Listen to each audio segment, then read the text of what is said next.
The big spaceship moved slowly through the dark space between stars.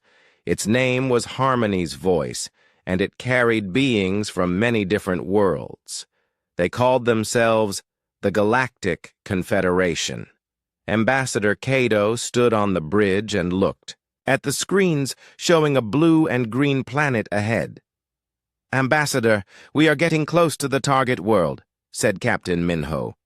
He was tall and had 4 arms, which made him very good at controlling the ship.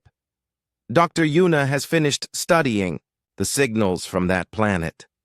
Dr. Yuna walked up to them. She had light blue skin and big eyes that could see many colors humans could not see. In her hands, she held a data pad with lots of information. "I have bad news, Ambassador. This planet is a Class 7 death world." Cato felt worried. Death worlds were the most dangerous places in the galaxy. Only the strongest and most violent creatures could live on them. "Are you sure, Dr. Yuna?" "Very sure," she said, showing him the data. "Look at this information we got from their signals. Water falls from the sky in huge amounts. The beings on this planet fight wars all the time. They eat the meat of other animals. They even expose themselves to dangerous light from their star, just for fun." Captain Minho looked at the data, too. "This is very bad. These humans must be savage creatures. How did they learn to send signals into space?" "They are probably very simple," Dr. Yuna explained. "Maybe they found some old technology from another race. Or maybe they are just smart enough to copy things, but too primitive to understand them." Ambassador Cato did not like this situation. He preferred to meet new races with friendship and peace. But the Confederation had rules about Death World species. They were usually too dangerous and violent to join civilized society right away. "What does Protocol 7 Alpha say we should do?" Cato asked. Captain Minho brought up the rules on his screen. "First, we show them our weapons so they know we are stronger. Then we offer them basic tools and technology. In exchange, they give us natural resources from their planet. We keep them away from other civilized worlds until they become less violent." "I do not like threatening people," Cato said. "But if they are as dangerous as the data shows, we need to be careful." Dr. Yuna nodded. "Ambassador, these creatures kill each other for fun. They have something called sports, where they fight and hurt each other while others watch and cheer. They have movies that show nothing but violence and destruction.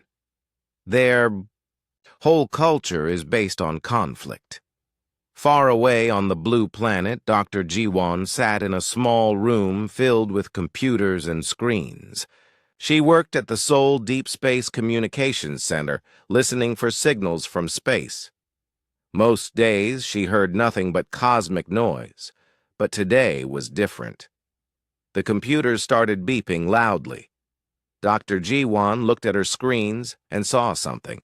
Amazing! A signal was coming from outside the solar system. It was clearly artificial, made by intelligent beings. "This is incredible," she whispered to herself. She had waited her whole life for this moment. First contact with aliens. She worked quickly to decode the signal. It contained mathematical patterns that any smart species would understand. But there was also something else, pictures and symbols that seemed to be a message. After hours of work, Dr. Jiwon finally understood what the message said. Her excitement turned to fear. The message was not friendly. "Primitive Death World dwellers," the message began. "We are the Galactic Confederation. We come with weapons that are much better than anything you have. Submit to our guidance, and we will give you basic tools and technology. Resist us and face the consequences." Dr. Jiwon read the message 3 times to make sure she understood it correctly. These aliens thought humans were primitive savages living on a dangerous world. Worse, They were coming with weapons and demanding that Earth surrender. She immediately sent the message to her supervisor, who sent it to the government. Within minutes, alarms were ringing in secret government buildings around the world. At a hidden military base deep underground, Admiral Hyok received the alien message. He was the leader of something most people did not know existed: the Terra Defense Coalition's Deep Strike Fleet. This was Earth's most secret and powerful military force. Admiral Hyok read the message and smiled grimly. The aliens had made a big mistake. They thought humans were primitive creatures who had barely learned to use technology. They had no idea what Earth was really capable of. He pressed a button on his desk. "Call an emergency meeting of the Shadow Council. Authorization code Dark Sky Alpha. Tell them we have a code black situation. Within an hour, the most powerful military leaders on Earth gathered in the secret meeting room. General Sora commanded all special operations forces. Admiral Jiho controlled the space navy that most people thought was just for exploring. Director Nari ran the intelligence networks that watched everything happening on and off Earth. Dr. Tyke created weapons so advanced that they seemed like magic. The aliens think we are savages, Admiral Hyok told them, showing the decoded message. They plan to threaten us with their superior weapons and treat us like children who need their guidance. General Sora laughed coldly. They have no idea what they are dealing with. Should we tell them the truth? Asked Admiral Jiho. Not yet, said Admiral Hyok. Let them come with their weapons. Let them try to scare us. Then we will show them what Earth's primitive savages can really do. Dr. Tyke brought up images of Earth's real military technology on the main screen. Ships that could become invisible, weapons that could destroy matter itself, and defenses that could bend space and time. I think they are going to be very surprised. Director Nari had been quiet, but now she spoke. We have been watching the galaxy for 50 years. We know about their technology, their weapons, their politics. They know nothing about us except what they learned from our old TV shows and historical documentaries. Perfect, said Admiral Hyok. They want to meet Deathworlders. They want to see our deadliest forces respond to their threat. We will give them exactly what they asked for. The meeting ended with a simple plan. Earth would let the aliens come. Earth would let them make their threats. And then Earth would show them why humans had chosen to stay hidden until now. Above them, the alien ship continued moving toward Earth, confident in their superior technology and firepower. They had no idea that every move they made was being watched by sensors they could not detect, and that the primitive world ahead of them was preparing a response that would change everything they thought they knew about the galaxy. Admiral Hyok walked down a long hallway deep underground. The walls were made of metal and concrete, and armed guards stood at every door. This place did not exist on any map. Most people in the government did not even know it was real. He entered a room where the Shadow Council was waiting. These were the most powerful military leaders on Earth, and they controlled forces that could destroy entire planets. But today they looked worried. The alien ship will be here in 6 days, reported Admiral Jiho. Our deep space sensors are tracking them. They have weapons, but nothing we have not seen before. General Sora put a hologram on the table. It showed the alien ship in detail. Their technology is about 50 years behind ours. Their weapons could destroy a city, but they are very slow and easy to avoid. The real question, said Director Nari, is why they think we are primitive. I have been studying their message. They believe Earth is a death world where only savage creatures can survive. Dr. Tack laughed.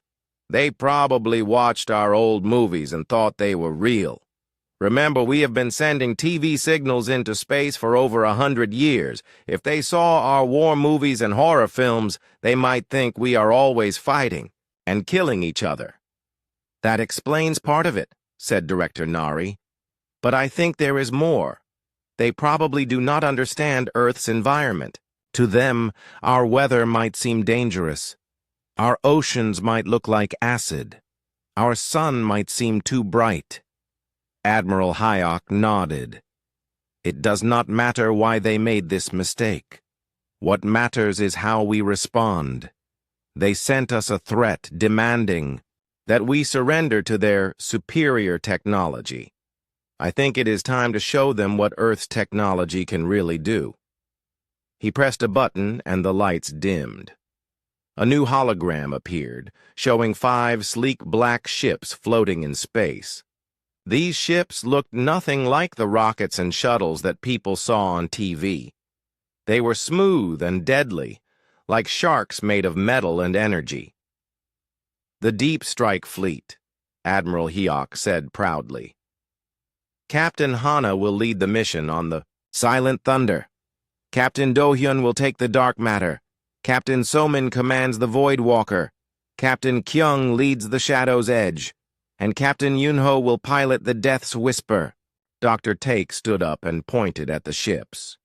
Each of these vessels uses technology that the aliens will think is impossible. The Silent Thunder can become completely invisible to any sensor. The Dark Matter can phase in and out of normal space. The Void Walker can bend gravity around itself. The Shadow's Edge is powered by a controlled black hole, and the Death's Whisper can interfere with quantum physics itself. Are you sure this is not too much? Asked General Sora. We could probably scare them away with just one ship. No, said Admiral Hayek firmly. They came here expecting to find primitives with clubs and rocks. Instead, they will find that Earth has been hiding the most advanced military force in the galaxy. This needs to be a lesson they will never forget. At a secret spaceport hidden inside a mountain, Captain Hana prepared for the most important mission of her life. She was Earth's best pilot, and she had flown missions that would terrify most people. But this was different. This was first contact with an alien race. She stood in front of her ship, the Silent Thunder. It was beautiful and terrible at the same time. The hull was black as space itself, and it seemed to absorb light rather than reflect it. When the stealth systems were active, the ship became completely invisible. Even gravity sensors could not detect it. Captain Hana, called Commander Yanho, her strategic officer. The alien ship has just passed Mars. They will be in Earth orbit in 18 hours. Good, Hana replied. That gives us time to get into position. What about the rest of the fleet? Captain Do-hyun is already in space with the dark matter. The ship is currently phased halfway out of normal reality. The aliens will not be able to see it even if they look right at it. Engineer Sunho ran up to them with a data pad. Captain, I have finished the final checks on our quantum disruptor weapons. If we need to disable their ship, we can do it without hurting anyone inside. Let us hope it does not come to that, Hana said. Our mission is to make contact, not to start a war. But if they attack us... She left the sentence unfinished, but everyone knew what she meant. Captain Somin's voice came over the radio from the Void Walker. All ships report ready. We are in position at the edge of the solar system. When the aliens arrive, they will find us waiting. Captain Kyung added, From the Shadow's Edge, our sensors show their weapons are charging. They really plan to threaten us. Then they will get the response they deserve, said Captain Yunho from the Death's Whisper. Earth's deadliest fleet is ready to meet them. Back on the alien ship, Ambassador Kato was preparing for what he thought would be a simple first contact mission. He did not want to threaten anyone, but the protocols were clear. Deathworld species had to be approached with caution and strength. "Dr. Yuna, are you sure these humans are as primitive as you think?" he asked. "Completely sure," she replied, looking at her data again. "Their technology is very basic. They use chemical rockets to reach space. Their weapons are still based on explosives and kinetic energy. They have not even learned to use antimatter properly." Captain Minho was checking his weapon systems. "Our antimatter cannons are ready. When we show them what real weapons can do, they will surrender immediately." "I still do not like this," Cato said sadly. "There must be a better way." "Ambassador," Dr. Yuna said gently, "these creatures are dangerous. Look at their history. They have had hundreds of wars. They build weapons designed to kill millions of people at once. They even hurt their own planet's environment. We are helping them by showing them a better way to live."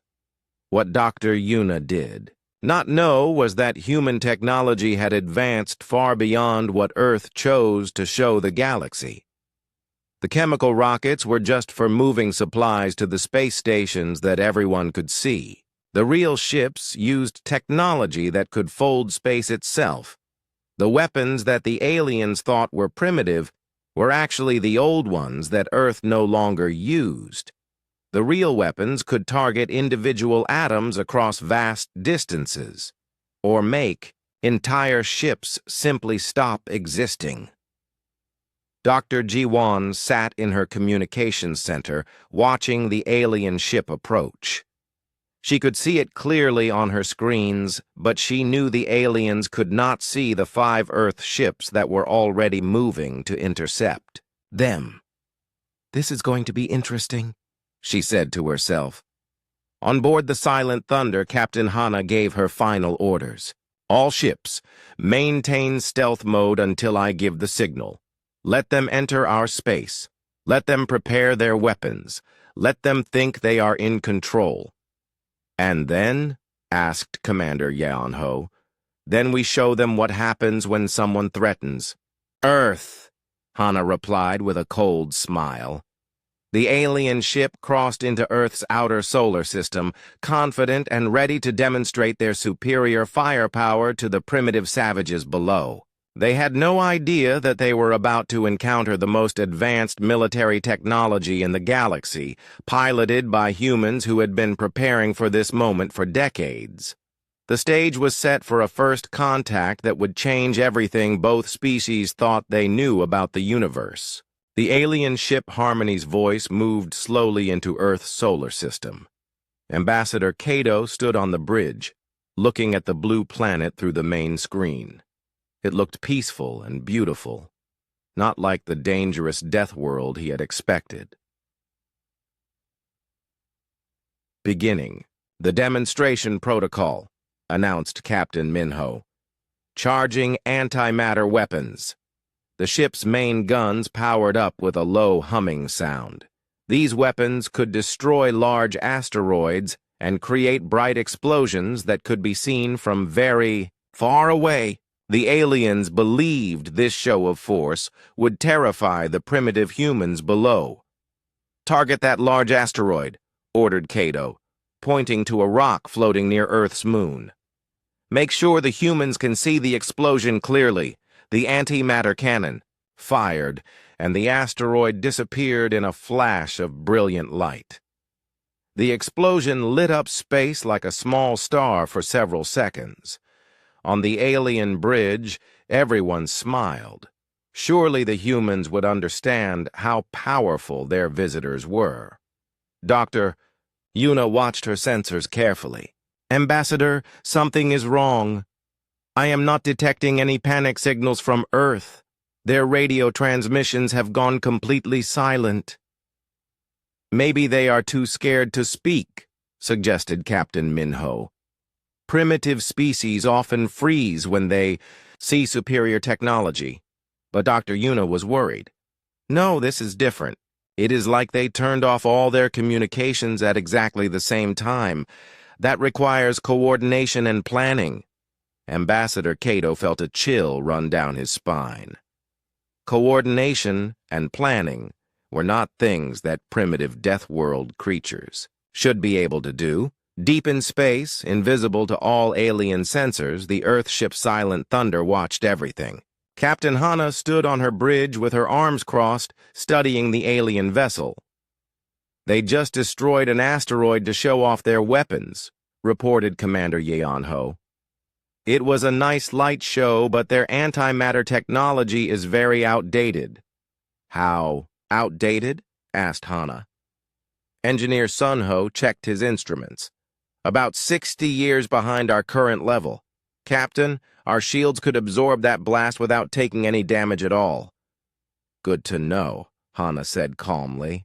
"Are the other ships in position?" "All 4 ships report ready," confirmed Commander Yeon-ho. "Captain Do-yun has the dark matter positioned above the alien ship. Captain Soman has the Voidwalker below them. Captain Kyung and Captain Yunho are flanking from the sides." "Perfect." Hana smiled. "Let us introduce ourselves properly." She walked to the communications station. "Open a channel to the alien ship and prepare to decloak on my signal." Back on the Harmony's voice, Dr. Yuna was becoming more nervous by the minute. "Ambassador, I am detecting strange energy readings, but they do not match any known technology." "What kind of energy readings?" asked Cato. "I am not sure. It is like there are gravity distortions in space around us, but my sensors say there is nothing there." Captain Minho laughed. "Your sensors must be malfunctioning. There is nothing in this system except that primitive planet and its moon." But Dr. Yuna was not convinced. She had studied alien technology for many years, and she had never seen readings like these. "Captain, I recommend we raise our shields and prepare for—" She never finished her sentence. Directly in front of their ship, space itself seemed to ripple and twist. Then, as if it was appearing from another dimension, a sleek black ship materialized from nowhere. The alien bridge fell completely silent. The ship that appeared was unlike anything in their databases. It was smooth and deadly-looking, with no visible weapons or engines. It seemed to absorb light rather than reflect it, making it look like a hole cut out of space itself. "That is impossible," whispered Captain Minho. "No ship can remain completely hidden from our sensors." Before anyone could respond, their communication system activated. A clear voice speaking perfect galactic standard filled the bridge. "This is Captain Hana of the Terran Deep Strike Fleet. You have entered our sovereign space with weapons armed and have issued what we interpret as a declaration of hostile intent. You have 30 seconds to power down all weapons and explain your presence." Ambassador Cato felt his 4 hearts stop beating for a moment. These primitive humans spoke the galactic language perfectly. More than that, they had military discipline and technology that should not exist. "How do they know our language?" Dr. Yuna asked in shock. "That should be impossible for a Deathworld species." "Ambassador," Captain Minho said urgently, "should I target their ship?" "No!" Cato said quickly. "Do not fire on them. Something is very wrong here." He was right to be cautious. As he spoke, space around the Harmony's voice began to change. 4 more ships appeared from nowhere, surrounding the alien vessel in perfect formation. Each ship was different and terrifying in its own way. The dark matter seemed to flicker in and out of existence, as if it was only partially in normal space. The Voidwalker was surrounded by a field that bent light around it, making it hard to look at directly. The shadow's edge glowed with an energy that made the aliens' instruments give impossible readings, and the Death's Whisper seemed to interfere with reality itself, making nearby space look blurry and distorted. Dr. Yuna stared at her instruments in disbelief. These ships, they are using technology that should not be possible. That one is powered by a controlled black hole. That one is manipulating gravity. That one is partially existing in parallel dimensions. This cannot be real, Captain Minho said weakly. We are the most advanced civilization in the galaxy. These humans should be throwing rocks and sticks at us. Ambassador Cato realized that everything they thought they knew was wrong. These humans were not primitive savages. They were possibly the most technologically advanced species the galaxy had ever seen. Captain Hana's voice came over the radio again, calm and professional. Your 30 seconds are up. You have not powered down your weapons or explained your presence. This is your final warning. Wait! Cato called out. Please do not attack.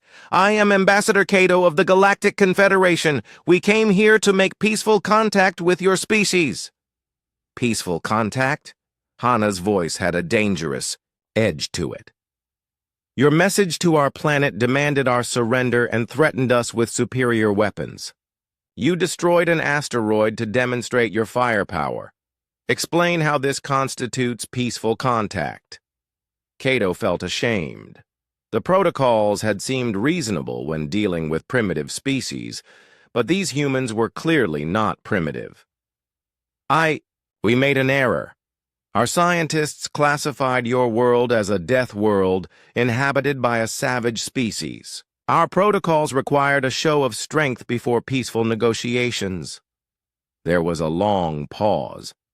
Then Captain Hana spoke again, and her tone was slightly less hostile. Ambassador Cato, I think you and your people need to learn some things about Earth and humanity. I am going to invite you aboard our ship for what my people call clarifying discussions. Is that safe? Dr. Yuna whispered to Cato. Cato looked at the 5 impossible ships surrounding them. If these humans wanted to destroy the Harmony's voice, they clearly had the power to do so. The fact that they were offering to talk instead of shooting was actually encouraging. We accept your invitation, Captain Hana, Cato replied. Excellent. Prepare 3 of your people for transport. We will bring you aboard using our matter stream technology. Captain Minho turned pale. Matter stream transport?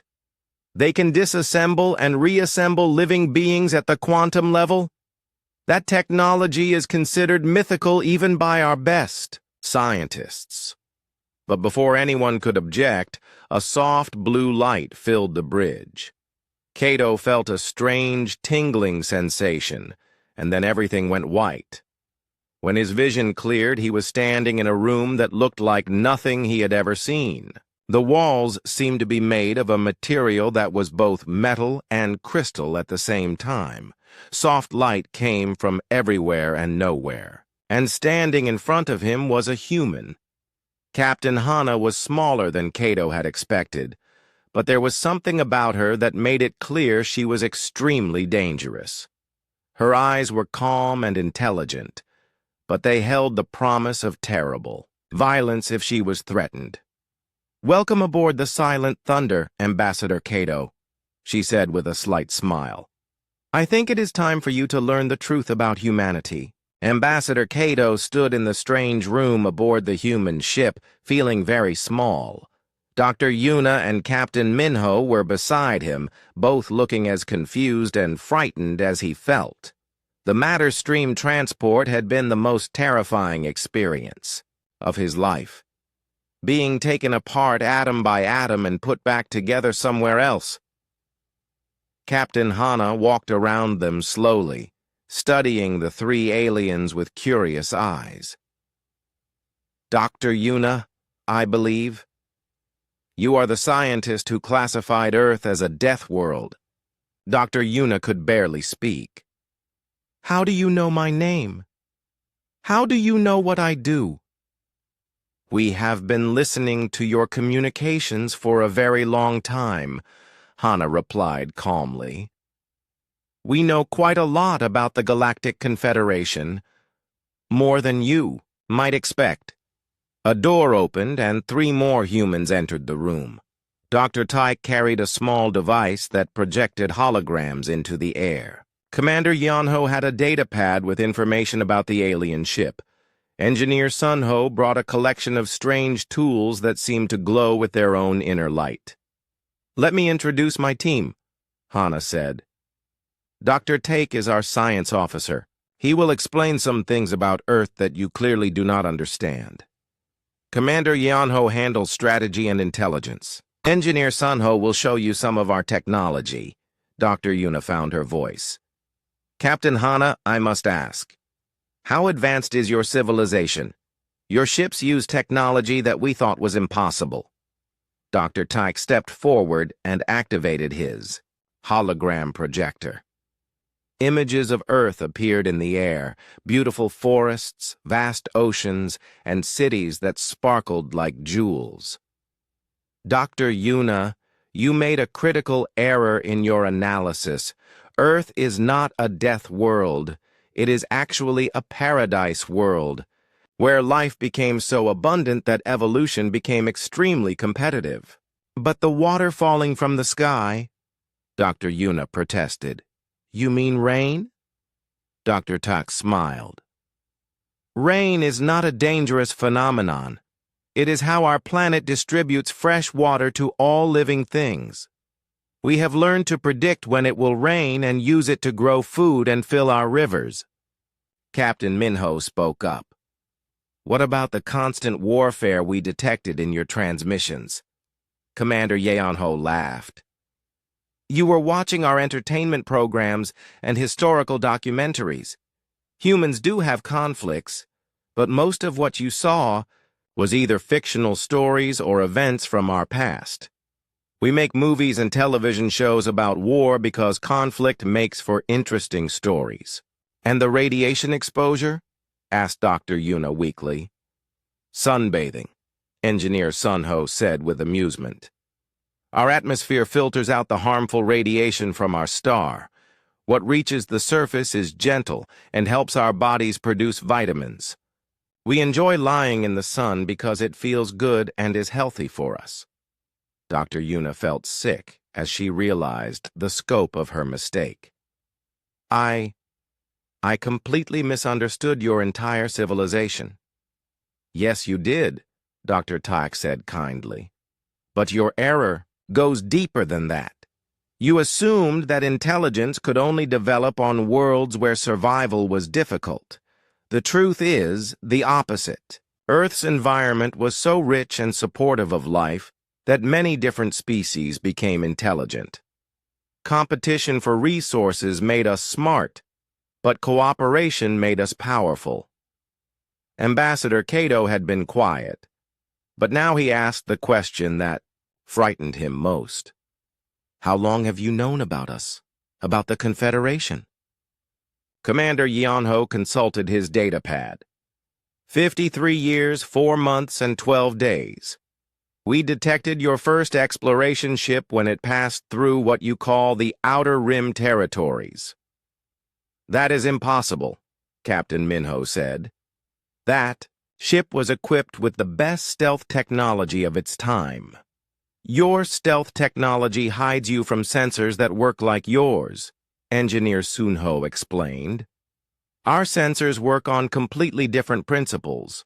We can detect changes in space-time itself, quantum fluctuations, and gravitational anomalies. Your ships create signatures that are easy for us to see." Captain Hana activated a wall screen that showed a map of the galaxy. Hundreds of red dots marked the positions of Confederation ships. "We have been watching you for decades. We know your trade routes, your military positions, your political structure, and your technology levels." "Why did you not make contact before now?" asked Kato. "Because we wanted to understand you first," Hana replied. "We learned your languages, studied your cultures, and observed your interactions with other species. We wanted to know what kind of civilization we were dealing with." Dr. Take brought up another hologram showing human technology, ships that could fold space, weapons that could manipulate matter at the atomic level, and defensive systems that could create pocket dimensions. We also wanted to make sure we were ready for contact. We knew that some species might not react well to meeting a civilization more advanced than their own. More advanced? Dr. Yuna whispered. How much more advanced? Engineer Sunho smiled and gestured to the walls around them. This ship is built using materials that can repair themselves if damaged. Our engines can move us faster than light without creating the massive energy signatures that your ships do. Our weapons can target individual atoms across interstellar distances. But that level of technology should take millions of years to develop, Captain Minho protested. For most species, yes, Commander Yanho agreed. But humans had some advantages. We evolved on a world where cooperation was essential for survival, but competition drove innovation. We learned to work together while constantly trying to improve and advance. Captain Hana walked to a window that showed the alien ship surrounded by the 4 other Earth vessels. Captain Minho, your ship has antimatter weapons that we consider obsolete. We stopped using antimatter technology 40 years ago when we developed quantum disruptors. What do quantum disruptors do? Asked Dr. Yuna, though she was not sure she wanted to know. They convince matter that it does not want to exist anymore, Engineer Sunho said simply.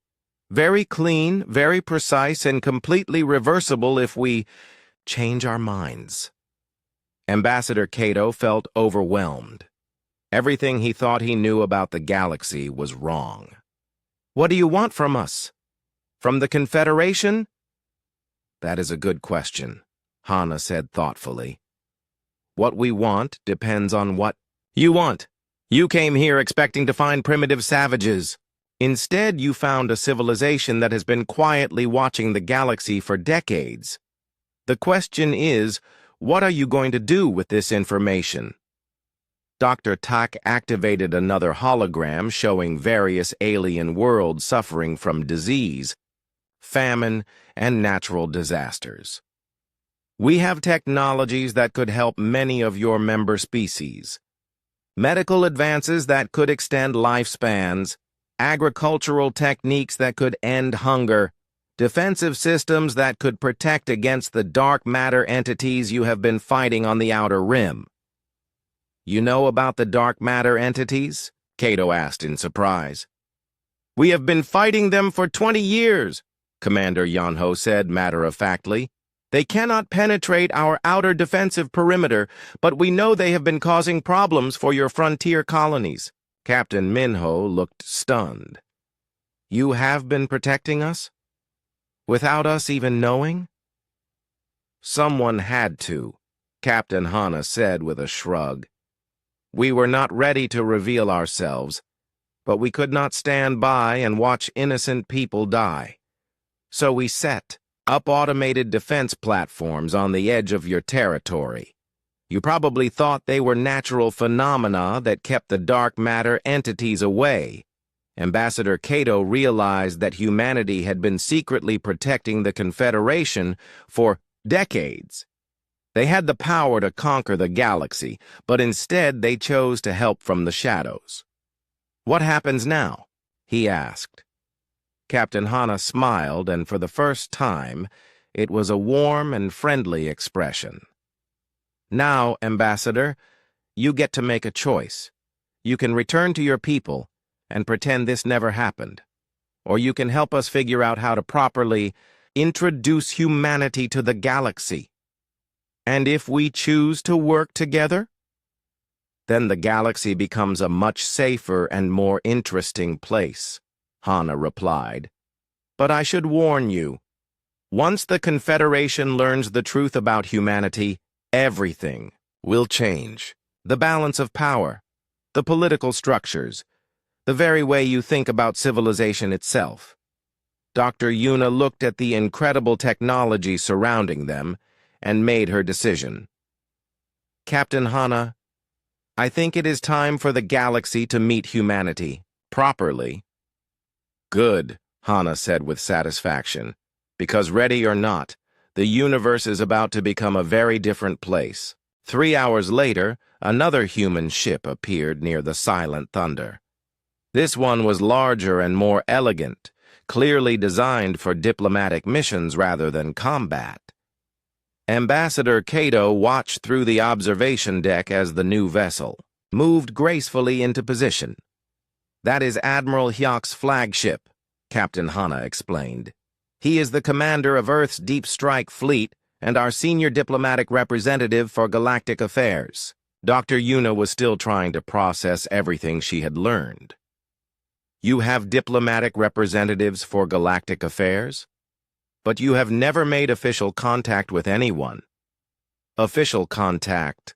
No," Commander Yeonho replied. "But we have been preparing for this day for 50 years. We have entire departments dedicated to studying Confederation law, politics, and culture. We know more about your civilization than most of your own citizens do." The matter stream transport activated again, and Admiral Hyok appeared on the bridge along with several other humans. Kato immediately recognized the bearing of a military leader, but there was something else about this human. A confidence that came from holding overwhelming power and choosing not to use it. "Ambassador Kato," Admiral Hyok said formally. I am Admiral Hyok of the Terran Defense Coalition. I apologize for the dramatic nature of our first meeting, but your message was interpreted as a hostile threat. I understand now that we made a terrible mistake," Kato replied. "We completely misunderstood the nature of your civilization." Admiral Hyok nodded. "Dr. Boyoung here is our expert on xenopsychology. She has studied the cultural differences between species for decades. She predicted that something like this might happen during first contact." Dr. Boyoung stepped forward. She was smaller than the other humans, but carried herself with the authority of someone who understood minds and cultures. "The concept of death world is fundamentally flawed from a human perspective. Every world that supports life faces challenges. The difference is how species adapt to those challenges." She activated a small device that projected images into the air. "Most species evolve on worlds where survival requires avoiding danger. Humans evolved on a world where survival required mastering danger.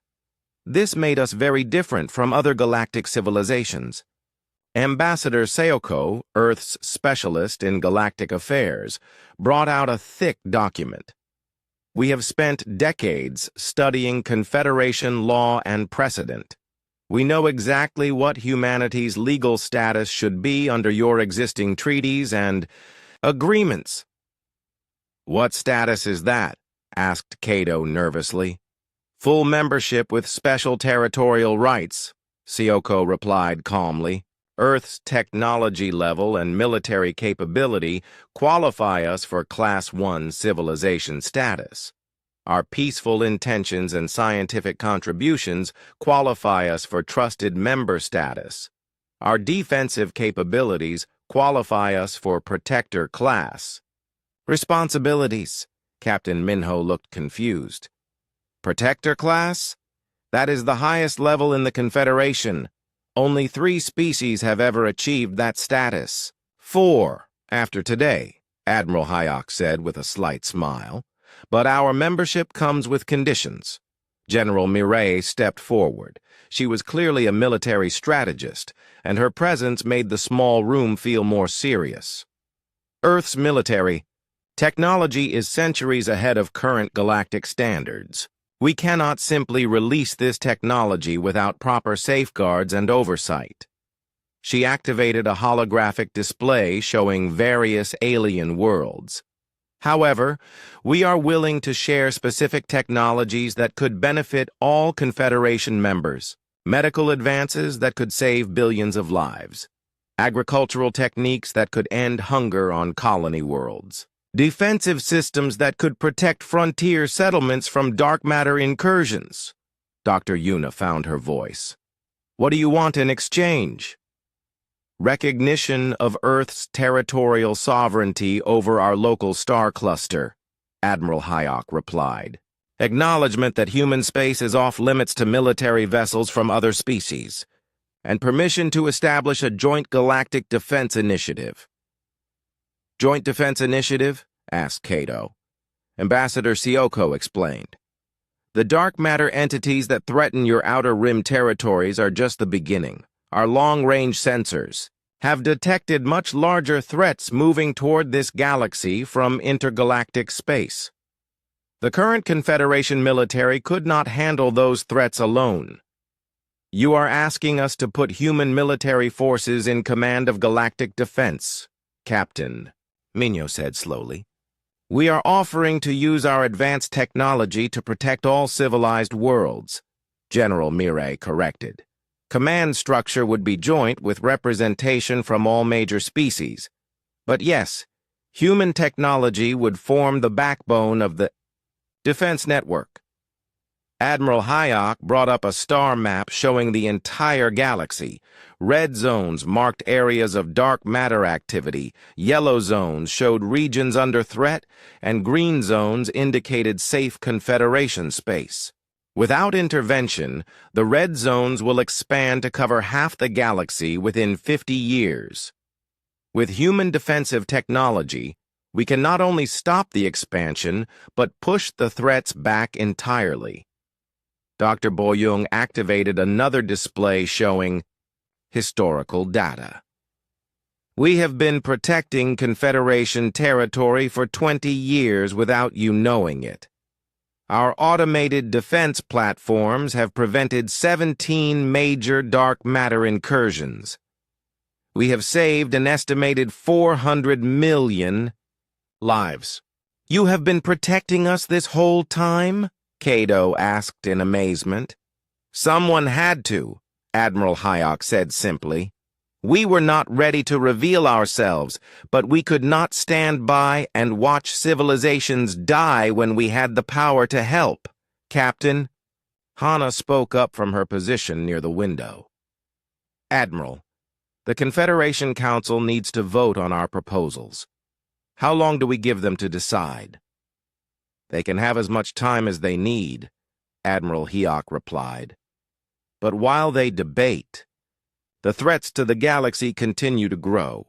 Every day they delay is another day that innocent people remain in danger. Ambassador Cato made a decision that would change galactic history.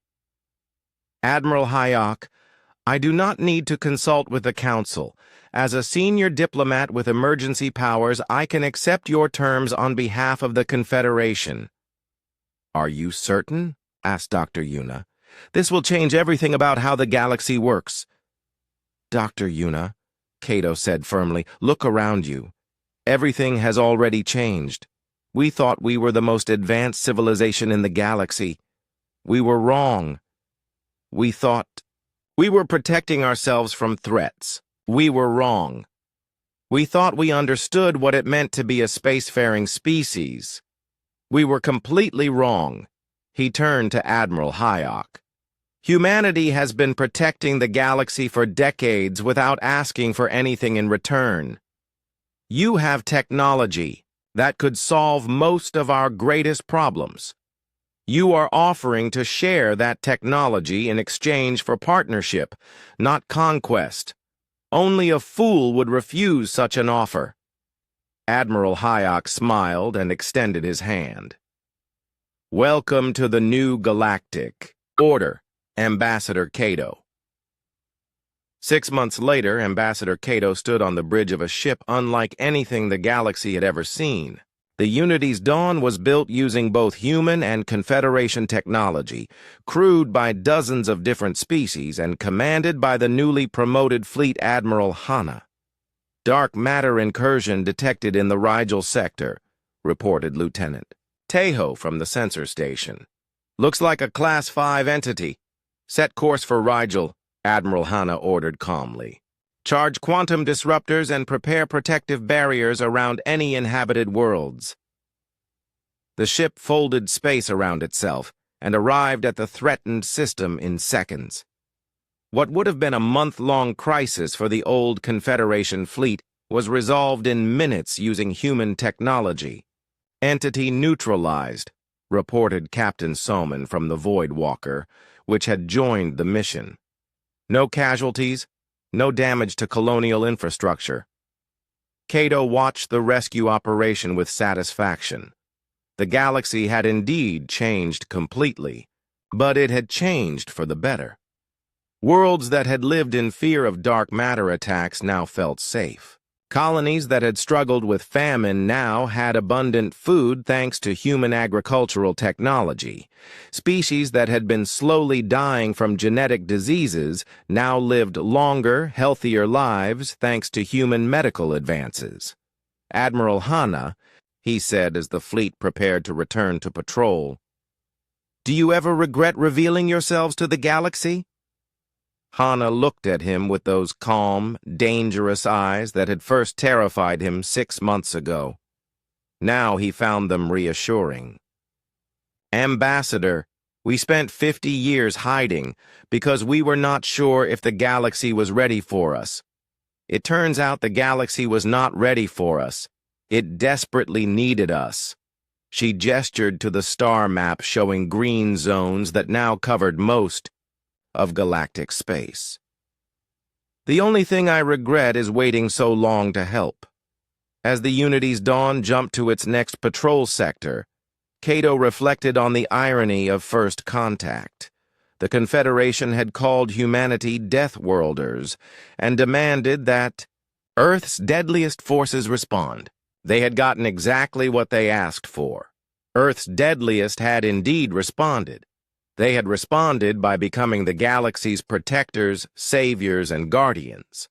The aliens had made one small mistake in translation, and it had led to the greatest advancement in galactic civilization since the founding of the Confederation itself. Sometimes, Cato thought with amusement, the best mistakes were the ones that led to the most wonderful surprises. The galaxy was safe, and humanity had finally taken its rightful place among the stars, not as conquerors, but as the protectors that every civilization